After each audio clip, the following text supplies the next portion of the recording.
উসমান হাদিকে হত্যার মাধ্যমে ভারত নাকি বাংলাদেশের সাথে সরাসরি যুদ্ধ ঘোষণা করেছে। আসিফ মাহমুদের বক্তব্য শুনেন, তারপর আমি ওর কথার উত্তর দিচ্ছি। শরীফ ওসমান হাদিকে হত্যার মাধ্যমে বাংলাদেশের জনগণের বিরুদ্ধে যুদ্ধ ঘোষণা করেছে।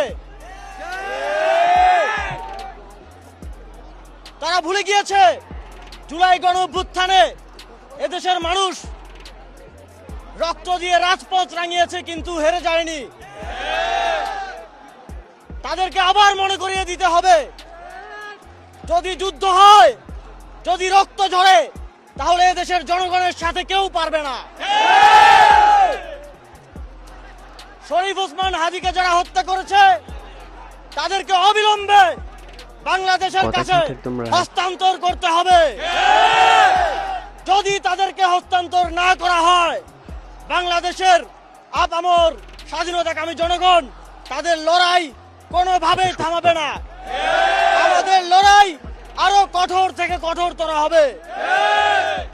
আসিফ ভাইয়ের কথার সাথে আমি একমত। ভারত বাংলাদেশের সন্ত্রাসীদেরকে ফিরিয়ে দিতে হবে। আর হাদির খুনির সাথে ভারত সরাসরি জড়িত। ভারত বাংলাদেশের খুনিদেরকে আশ্রয় দিয়েছে, তার মানে ভারত খুনের সাথেই জড়িত। ভারত আমাদের সাথে বারবার অন্যায় করেছে।